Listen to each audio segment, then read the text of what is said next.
پہلی بات تو یہ ہمارے بعض لوگوں کے ذہنوں میں سادہ دل لوگ وہ سمجھتے ہیں کہ پوری دنیا میں ایک ہی دفعہ آ جانی چاہیے. یہ کوئی علاقائی خلافت تو نہیں ہو سکتی، خلافت تو عالمی ہوتی ہے. ان سے میں کہتا ہوں عالمی خلافت کب تھی جناب؟ یہ تو نہ خلافت راشدہ میں عالمی تھی. کیا ہندوستان شامل تھا اس میں؟ کیا چین شامل تھا؟ کیا یورپ شامل تھا؟ اور سب سے بڑی بات یہ، اگر ایک دم پوری دنیا پر خلافت قائم ہو سکتی تو حضور کے دست مبارک سے ہوتی، لیکن نہیں ہوئی. نتیجہ کیا نکلا؟ ایک ملک میں حضور نے قائم کر دی، جزیرہ نما عرب. یہاں خلافت قائم ہو گئی، حضور خلیفہ آئے. اب وہ نقطہ کون سا ہوگا، نقطہ آغاز کون سا ہوگا؟ اس میں پہلی بات تو میں نے کہا جو شک کرے گا اس کا پھر ایمان مشکوک ہوگا، لازماً ہوگا، گلوبل ہوگا، پوری دنیا میں ہوگا. کہاں سے شروع ہوگا اس میں آپ اختلاف کر سکتے، لیکن مجھے تو 2 حدیثیں تو ملی ہیں جن سے یہ اندازہ ہوتا ہے کہ یہ اس مشرقی خطے سے ہوگا، عرب کے مشرق کی جانب کسی ملک سے ہوگا، کسی خطے سے ہوگا. وہ حدیثیں بھی اب آپ پڑھ لیجیے پہلے. پھر میں کہہ رہا ہوں یہ خزانہ ہے جو ہم نے آپ کی خدمت میں پیش کیا ہے، کاش کہ آپ اس کی قدر کر سکیں. یہ حدیثیں آپ کو ازبر ہو جائے، یاد ہو جائے، لوح قلب پر نقش ہو جائے. ہندوستان اور خراسان یعنی موجودہ افغانستان کا ذکر. ابن ماجہ کی روایت ہے عن عبداللہ ابن الحارث رضی اللہ تعالی عنہ. حضرت عبداللہ ابن حارث فرماتے ہیں رضی اللہ تعالی عنہ کہ حضور نے ارشاد فرمایا مشرق کی طرف سے وہ فوجیں نکلیں گی، لوگ آئیں گے جو عرب میں مہدی کی حکومت قائم کریں. یہ مہدی کون ہوں گے اس کا ذکر میں ذرا بعد میں کروں گا، لیکن نوٹ کر لیجیے کہ مہدی سے پہلے لازماً کسی مشرقی علاقے کے اندر وہ نظام قائم ہو چکے گا، تب وہاں سے فوجیں آئیں گی. یہ مشرق کون سا ہے؟ عرب کے مشرق میں آپ چلیے ایران بھی آ جائے گا، افغانستان بھی ہے، پاکستان بھی ہے، اور اگر اسے اور توسیع دیں تو ہندوستان بھی ہے. یہ ہے عرب کا مشرق. اس سے فوجیں جائیں گی. اس کا کیا مطلب ہے کہ اس میں سے کسی جگہ پر نظام خلافت پہلے قائم ہو جائے گا تاکہ وہاں سے فوجیں جائیں گی جو جزیرہ نما عرب میں حضرت مہدی کی حکومت کو قائم کرے. اب دوسری حدیث سنیے.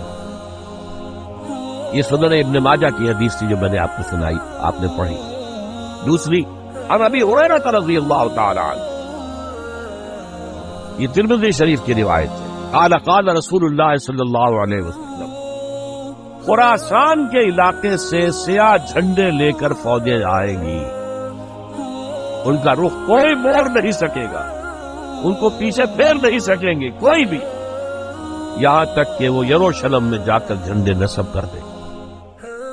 ایلیا حضور کے زمانے میں یروشلم کو کہتے.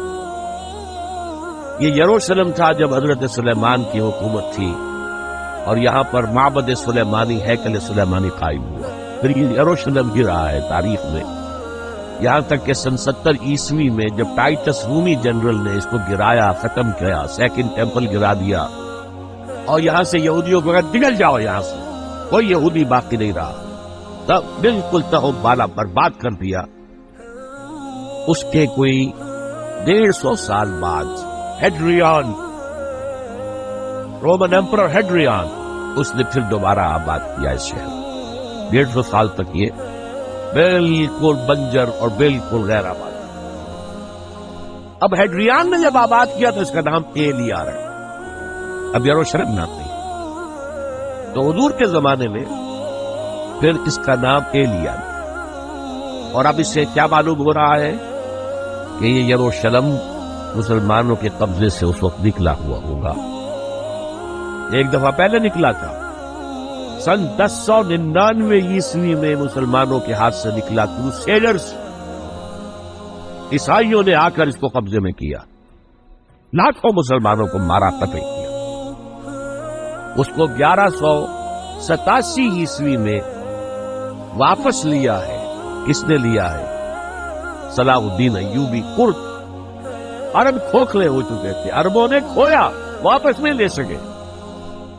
بہت حکومت کر چکے تھے، 400-500 برس کی حکومت کر کے، اور ان کے عیش اور ان کے آرام اب ان میں جان نہیں تھی کہ وہ واپس لے سکے.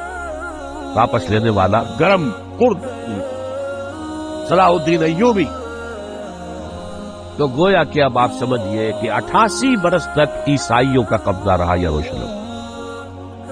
اب 1967 میں یہودیوں نے قبضہ کیا ہے، اور اب 38 برس تو ہو گئے، 88 نہیں تو 38 برس تو ہو گئے. لیکن وہ دور آئے گا کہ اب پھر لیں گے. لینے والے عرب بھی نہیں ہوں گے. خراسان کے علاقے سے فوجیں آئیں. یہ خراسان کیا تھا؟ ایلیا تو میں نے آپ کو بتا دیا، یروشلم کا نام ہے. خراسان اس زمانے میں ایک بہت بڑے ملک کو کہتے تھے. کچھ حصہ پاکستان کا بھی اس میں شامل ہے، کچھ حصہ ایران کا بھی ہے. ایران کے اس حصے کو اب بھی خراسان کہتے ہیں. وہ ایک صوبہ ہے. خراسان ایک صوبہ ہے ایران کا، چھوٹا سا.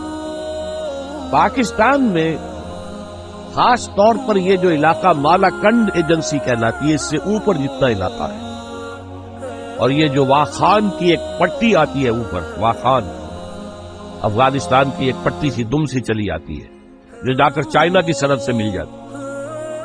یہاں سے لے کے یہاں تک یہ جو مالاکنڈ کا وہ درہ ہے اور پہاڑ ہے، یہ بھی خراسان کا حصہ.